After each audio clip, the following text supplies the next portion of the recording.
Listen, never in my life associated the word boring with baseball. We know what's up. Me? Yeah. Famous? Yeah. And I'm like giddy over there smiling like, we're about to win this shit. Did everyone give you crap? Give me a good host story. I'm not picking it up. We both love the game. We talk about it every day. Get on baseball. Having some popcorn, you're fooling around your phone. I'd have to wait in line for 3 hours. Hang on, because it's about to be a wild ride. There's no human being on the planet I'd rather be talking to more than Peter Gammons. That's a fact. Oh, you can call me anytime, so. Well, Peter, happy birthday coming, right? Yeah. Right? Happy well, birthday. What's really great for me is that Don Mattingly will be here with Toronto. And when I had my aneurysm back in 2006, and I was still sort of in La La Land, I got a FedEx envelope, and in it was cross and chain, which he was given at 17 by his then wife. And last year when he was here, he pulled out, he had a replica made, and he said, well, we might as well be bound forever. Oh, wow. So, that's awesome. So, that's great. Like I always go, people say, who's your favorite player of all time? And after I talk for like 10 minutes about Pedroia, I go, and his son, who's the general manager of the Phillies. Sure. And, that family has been amazing, and it's That's a tough one, though, Peter. When people ask you that question, say, well, who's your favorite player of all time? It's like sometimes people say, well, who's your favorite guy to interview of all time? And, of course, I think I default to Pedroia as well. Yeah. But that's a tough one, right? Because they're all different. And I have thought there's a lot of journalist and fan in me that was dying for Bregman to sign here. Having gotten to know him, his family's incredible family over the years. And I knew about the fact that he was the bat boy for New Mexico and when he was 11 years old. I love the story when he fell in love with Pedroia, right? It's just that. And I love the fact that he bought the suits for the three kids. Yeah. So, and I'm sure you've talked about this, but in 2013, when Bogarts came up in August? Yeah. The first series was he flew to San Francisco. They were playing Oakland. And the second night, going back to the hotel in San Francisco, Pedroia sat down next to him and said, be in your room tomorrow morning at 10 o'clock. And he said, I'm still on a flight. My brain, I might forget. I might go out for a walk. I might be having coffee. So just as they were getting into San Francisco, Pedroia said, you better be there. And he said, why? He said, there's a guy coming. He's going to knock on your door at 10 o'clock. He already knows your room number. He's going to knock on your door at 10 o'clock, and he's fitting you for 3 suits.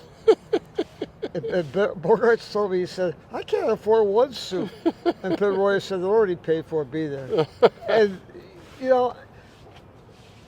to me, it's just, and he, very well how much he wanted to stay here. Oh, yeah. And it was just like a couple of people who were making the decision said to me, well, he's kind of a hard guy to talk to. I went, so, Xander Bogaerts tough to talk to? Yeah, I don't think so. No.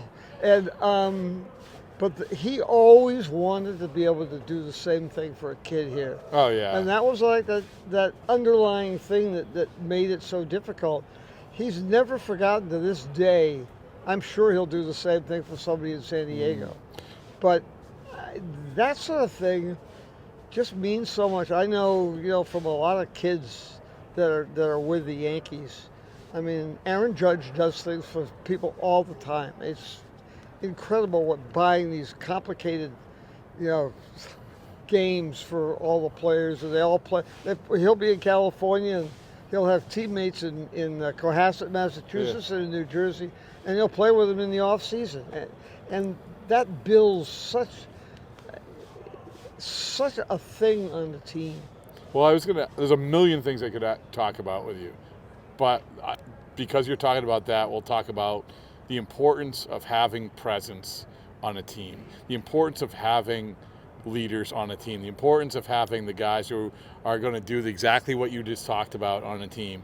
And we get so bogged down in roster construction with spin rate, and I'm yelling at clouds here, but still, you just mentioned it, the importance of having that guy who is showing everybody how to get through a season. You've seen it. So do you think that teams are valuing that enough? I do. I think there are some teams that really do it. I'll tell you one that does it to almost like a Pedroia extent. It's the Dodgers. I mean, Freddie Freeman and all three of those guys are great people. But it was interesting this spring when I was with the manager and I said, isn't that incredible? I mean, you got three guys, 1, 2, 3 in the order that are going to be in the Hall of Fame. And he sort of talked about each one, how different they are. Freddie Freeman, it's always the same thing every day, and he does everything right. Tremendous guy. Obviously, the number one star is also a great guy. But he said, you know what? The guy with the biggest influence is your boy from Boston. Every young player that comes to the Dodgers knows that Mookie Betts will play any position, any time, at any point of a game, so that the team will win. And he just defines how does the team win. And he said he's an amazing guy. He said I couldn't have believed before we got him. I first started managing him and how he's evolved. You said it, how he's evolved too, right? Yeah. And I remember, when he was in Boston, he was behind all these guys, right? Ortiz. And I remember talking to Mookie when Ortiz left, and Mookie saying, yeah, there is a hole that we didn't fill. And Mookie wasn't equipped to do that then. And then he gets to the Dodgers and he even gives like the pregame or the preseason speech. And it wasn't like they were kind of like, it's Mookie. Maybe he's not quite ready. And then he evolves into exactly the guy that you're talking about. And a lot of it, I think, is leading by example, don't you? Yes. Yeah. And he really genuinely, he's great about people. I mean, that thing after the second game of the World Series in 18, when he and two friends of his went down, took a lot of the clubhouse food, were feeding the people that's sleeping out by the library, public library. And the next day, I got to Dodger Stadium about 4 o'clock in the afternoon, and I said, Mookie, that was tremendous. He went, it's not good. I'm not happy. Because it was publicized? It got publicized. Yeah. He said what those people need more than the food is self-respect. And they probably all think I was doing a photo op. He was really upset. And I was doing a long interview with him this spring. And I mentioned that I said, I think about that more than anything else about you. That's who you are. And he said, well, it still bothers me. And if you want to think that that's who I am, good, because I'd like to believe that. So when you talk about the Dodgers, everyone said, they spend more money and everything else, but I'm glad that you highlighted them. Because culture's right. Culture's everything, right? When a couple of the national radio guys were, the Dodgers are a disgrace, all this money. They actually got they got Sasaki for nothing. But that was a lottery ticket. Yeah. So, I saw the Diamondbacks, and the first thing Mike Hazen said was, I'm so tired of hearing this about the Dodgers are the best organization in baseball. They treat people the best.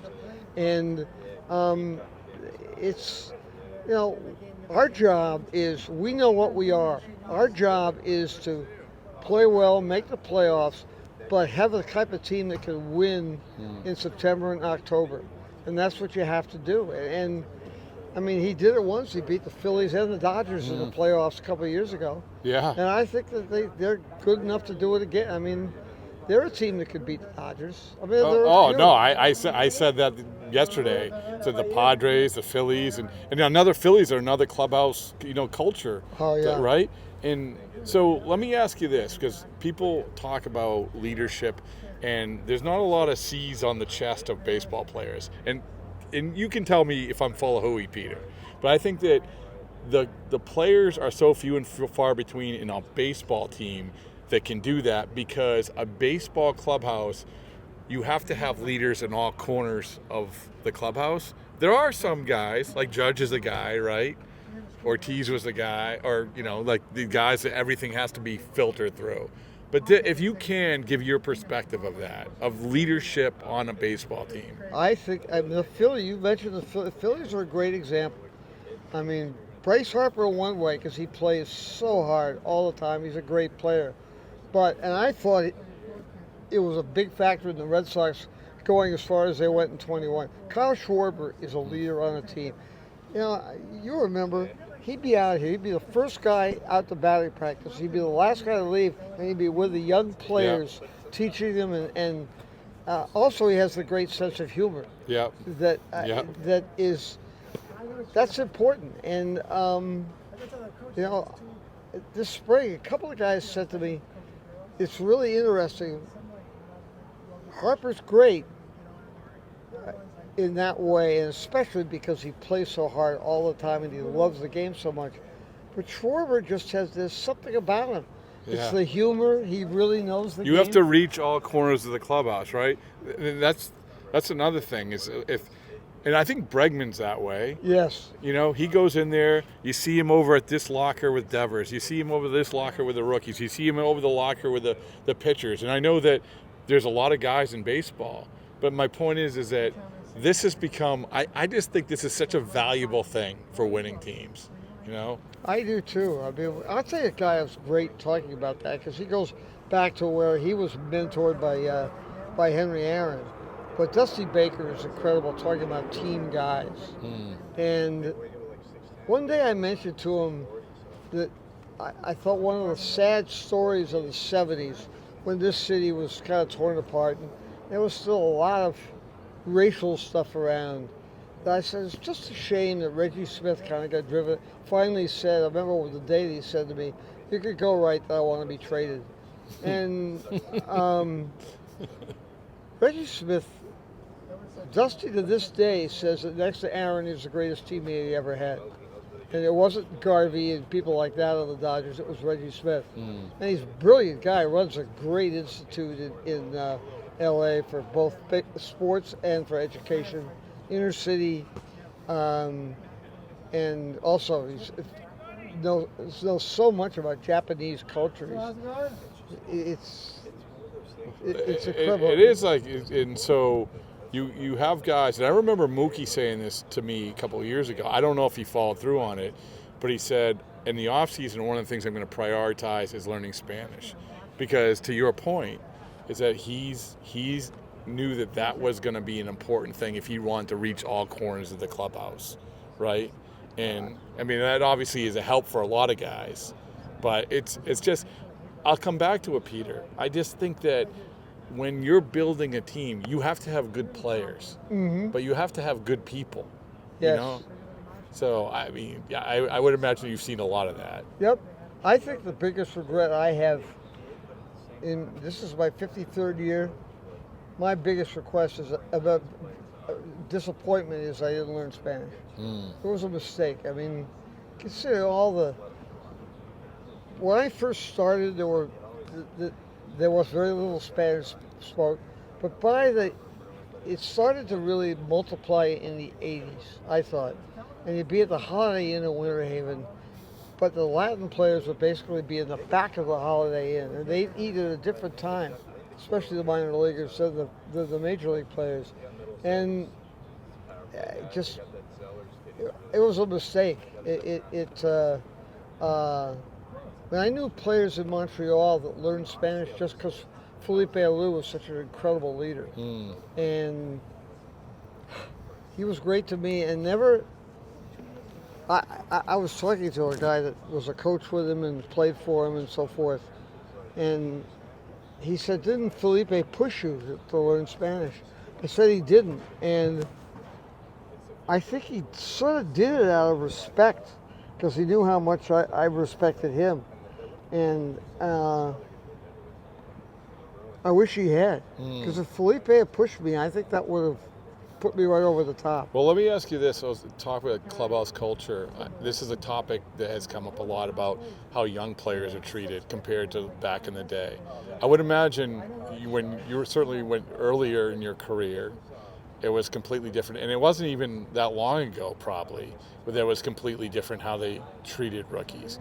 Now, we're looking over the St. Louis Cardinals, and I mean, I remember our guy Joe Kelly, talking about that dynamic, the very professional Cardinals, but they would make the rookie sit in the corner.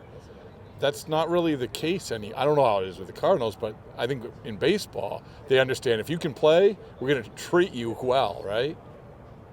And they had that back with a very conservative Cincinnati Reds team. And Cincinnati is very southern. It's the largest city that Franklin Roosevelt never carried, but that's another thing. But it was talked about a lot. Pete Rose said when he came up in, must have been 64, or 63 or 64, he was told by Cincinnati management not to hang around too much with the Latin and black players. Really? Wow. So they traded Frank Robinson. Huh. Top 3 players of all time.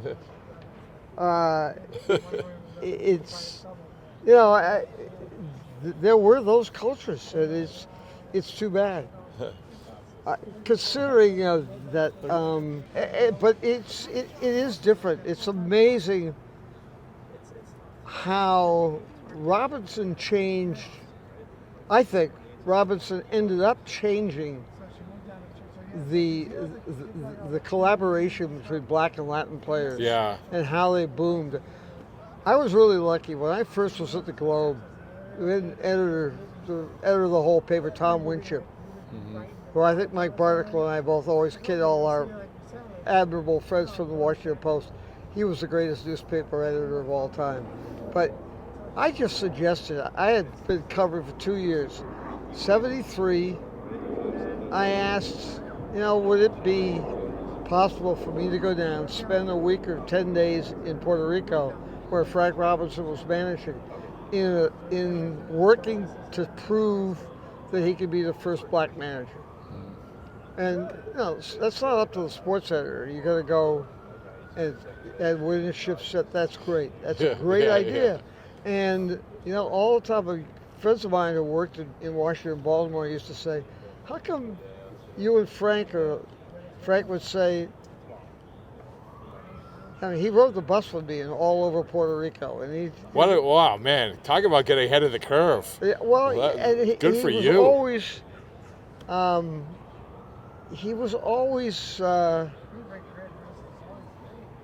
a guy that was very tough, but a really good. Eck loved him. Eck came up with him. Oh yeah. And but he just never forgot, and it really worked. I mean, Frank.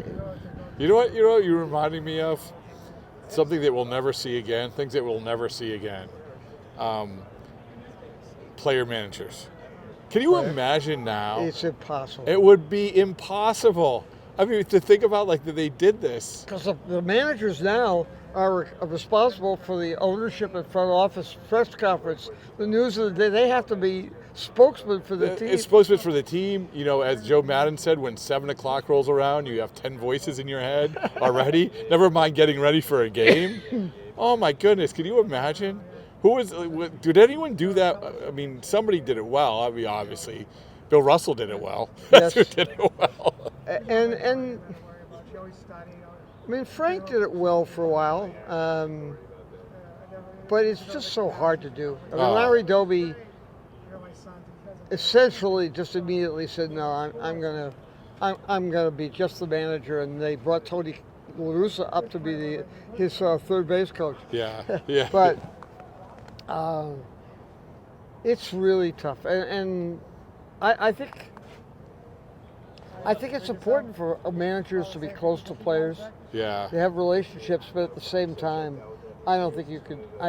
No, that's a whole nother conversation about managers. And I said this, how we have a lot of younger managers who they want them to be well versed in analytics, which is important, no question about it.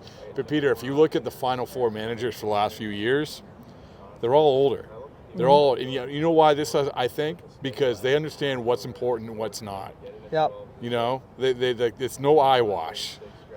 Communication's important, but not over communicating, not under communicating. A guy that I think is one of the really smartest, best managers of the game is Mark Kotsay. Yeah. And but Mark Kotsay had enough time off between managing. He worked for the A's, spent a lot of time in front office as well as and I thought that A.J. Hinch, who I think is a great manager, but he when he got fired very early in his career in Arizona, he went and worked. I think, I don't know whether it was right when Jed Hoyer took over, but he worked in the front office for about 3 or 4 years. Was a farm director, all that, yeah. I mean, I think that he sees every piece. I think he's a guy that could go from manager to general manager right now. Which a lot of them do. A lot of them want to, but it's not easier said than done. Peter, the last two things is I'm going to ask you the question I said before, which is I hate being asked because I don't have an answer except for Pedroia. Who is the favorite person you've interviewed? Like, who is a favorite? And then the other question, so you can think about it, is if you could pick one band to go see in your lifetime, who would it be? But let's start with the favorite person you've interviewed. I still think it's Pedroia. Whoa! Because wow, we share something. Yeah, no, I mean, I used to, Ben Cherry used to call it my coffee club, because he and Pedroia, because remember, he'd come here, he'd be in uniform by like 11:30 or something. Yeah. But we'd sit in the dugout for like 2 hours. But a lot of the players, Kotsay was one of them, Kevin Cash, Alex Cora, and it was great baseball talk because they were all so smart. Yeah. I remember the day they claimed Kotsay on waivers, so they bought him, and so Pedroia said, "Well, who is this? How good is he, Peter?" And Alex Cora and I'm trying to remember Kevin Cash. Yeah. Both said probably the best college player that ever played. Yeah. And now later, Cashy said, no, I made a mistake on that. It was J.D. Drew, I was going to say, yeah. Well, Florida State guys, right? Yeah. But he was really a great player. But Pedroia, he knew so much about baseball. He loved to talk about it. And he could have been well, he still might be a good manager. He still might be. Yeah. And although I'd love to have him being like an assistant to the general manager. I mean, if he came back here, he would be great. He's played with both the president of baseball operations and the manager, and they both love him. And it would be really interesting to have his thoughts here.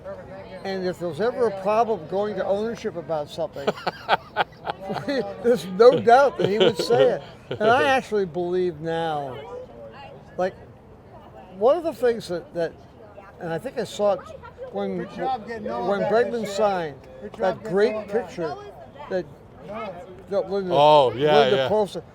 And I said to a couple people, I think John Henry just remembered why he loves baseball. Oh, interesting. And I think it's one of the most positive things for the team because he does love baseball. Yeah.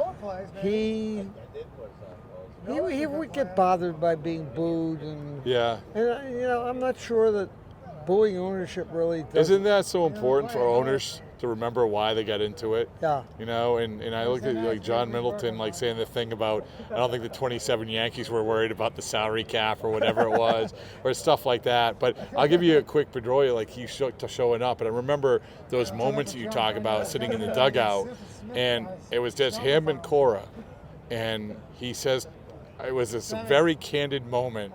I think it was Pedroia's rookie year and he just turns to Cora. It's like, is every place like this? And Cora's like, no. I was like, Pedroia had just been launched out of a cannon in a perfect place to be launched out of a cannon, where the height of Red Sox interest and everything else. Well, all right, so we agree on that. Now, I want you, if you could go to one show, music show, this is it. Doesn't matter what year, whatever it is. Who would it be? It's still Pearl Jam. Yeah. See, again, both you and me. And I've never even been to a Pearl Jam concert, but but this is my bucket I've been to list. so many that they actually called me up on stage to do the bow at the end of their show last September, which was pretty funny. But I must say though that if I go back, I think in the what was the name of that forum in Raleigh, North Carolina? Seeing Little Richard with Jimmy Jones, who turned out to be Jimi Hendrix, play lead guitar. You saw that? Yes. Really? Yeah. That's. I remember going to Axis. It was on Lansdowne Street, and it was Pearl Jam. And it was Buffalo Tom, I think. And, it was sort of, Buffalo Tom was almost the headliner. But I remember thinking, wait, man, this band from Seattle is really good. Well, 3 years ago, when Pearl Jam was here, they had Bill Janovitz from Buffalo Tom go up and play a song because they saw him that night. And he did, I can't remember which song, but he did this once, Taillights.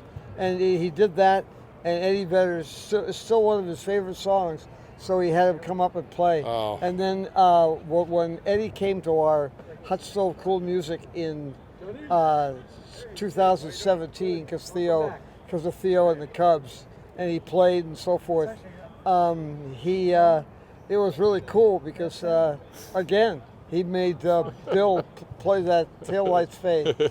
I don't know if I told you this. The one time I had met Eddie, which was for me was like a bucket list thing. That's how much I love Pearl Jam. It was in Seattle, the All-Star game. And Theo's walking through the concourse, and I hadn't seen Theo a little bit. I see Theo, hey, Theo. We get 5 feet from each other. He's like, oh, this is Eddie. I'm like, oh. And I'm like, this is some people it hits, right? I can see any athlete, and it doesn't faze me. Some people it hits. So I start rambling about baseballs and boring T-shirts or something, and I missed it, Peter. My father-daughter dance for my daughter's wedding was an Eddie Vedder song. It was called Skipping. It's a deep cut. It was just an Eddie Vedder song called Skipping. And I didn't thank him for that.